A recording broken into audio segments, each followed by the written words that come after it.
കേരളത്തിൽ ഡിജിറ്റൽ സർവേയുടെ ഭാഗമായുള്ള എന്റെ ഭൂമി എന്ന ഇന്റഗ്രേറ്റഡ് പോർട്ടലിന്റെ ആദ്യഘട്ട നടപടികൾ 2025ഓടെ പൂർത്തിയാകുമെന്ന് മന്ത്രി കെ രാജൻ പെരുമ്പാവൂരിലെ പുതിയ സ്മാർട്ട് വില്ലേജ് ഓഫീസ് ഉദ്ഘാടനം ചെയ്ത് സംസാരിക്കുകയായിരുന്നു അദ്ദേഹം. എൽദോസ് കുന്നപ്പള്ളി MLA അധ്യക്ഷത വഹിച്ച യോഗത്തിൽ 2025 ജനുവരി 30ഓടെ കേരളത്തിൽ ഡിജിറ്റൽ സർവേയുടെ ഭാഗമായുള്ള എന്റെ ഭൂമി എന്ന ഇന്റഗ്രേറ്റഡ് പോർട്ടലിന്റെ ആദ്യഘട്ട നടപടികൾ പൂർത്തിയാകുമെന്ന് റവന്യൂ വകുപ്പ് മന്ത്രി കെ രാജൻ പറഞ്ഞു. പെരുമ്പാവൂരിലെ പുതിയ സ്മാർട്ട് വില്ലേജ് ഓഫീസ് ഉദ്ഘാടനം ചെയ്ത് സംസാരിക്കുകയായിരുന്നു മന്ത്രി.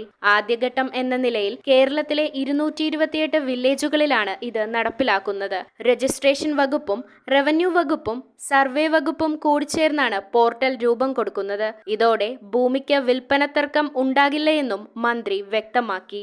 3 വകുപ്പുകളിൽ നിന്നും ലഭിക്കുന്ന 13 സേവനങ്ങളാണ് ഈ പോർട്ടൽ വഴി ഒറ്റയടിക്ക് ലഭിക്കാൻ പോകുന്നതെന്നും റവന്യൂ മന്ത്രി ഓർമ്മപ്പെടുത്തി. പെരുമ്പാവൂർ ട്രാവൻകൂർ റയോൺസിന്റെ ക്വാർട്ടേഴ്സിൽ താമസിച്ചിരുന്നവർക്കുള്ള പട്ടയ വിതരണവും മന്ത്രി നിർവഹിച്ചു.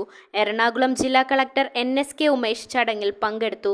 ലോകത്തിലെ തന്നെ സിംഗപ്പൂരും എസ്റ്റോണിയയും കൊറിയയും ഉൾപ്പെടെ 4 രാജ്യങ്ങളിൽ മാത്രം നടപ്പിലാക്കിയ ഡിജിറ്റൽ റീസർവേയുടെ തുടർച്ചയായിട്ടുള്ള ഇന്റഗ്രേഷൻ ഈ കേരളത്തിൽ നടപ്പിലാകുന്നു. മഞ്ചേശ്വരത്തെ ഉൾവാർ വില്ലേജിൽ ആദ്യം ആരംഭിച്ച് ജനുവരി 30ഓടെ എറണാകുളത്തുൾപ്പെടെ കേരളത്തിലെ 228 വില്ലേജുകളിൽ ആദ്യഘട്ടം എന്ന നിലയിൽ രജിസ്ട്രേഷൻ വകുപ്പിൻ്റെ പോർട്ടലായിട്ടുള്ള പേളും റവന്യൂ വകുപ്പിൻ്റെ പോർട്ടലായിട്ടുള്ള റിലീസും സർവേ വകുപ്പിൻ്റെ പോർട്ടലായിട്ടുള്ള ഇമെപ്പും കൂടി ചേർന്നുകൊണ്ട് എൻ്റെ ഭൂമി എന്ന പേരിൽ ഒരു ഇൻ്റഗ്രേറ്റഡ് പോർട്ടൽ ഉണ്ടാവുകയാണ്. ഭൂമിക്ക് ഇനി വിൽപ്പന നേരത്ത് തർക്കം ഉണ്ടാകില്ല. News bureau, Perumbavoor.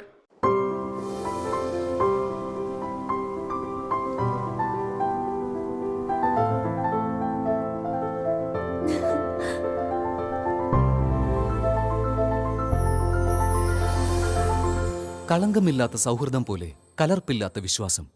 കല്ലൻസ് ജ്വല്ലറി.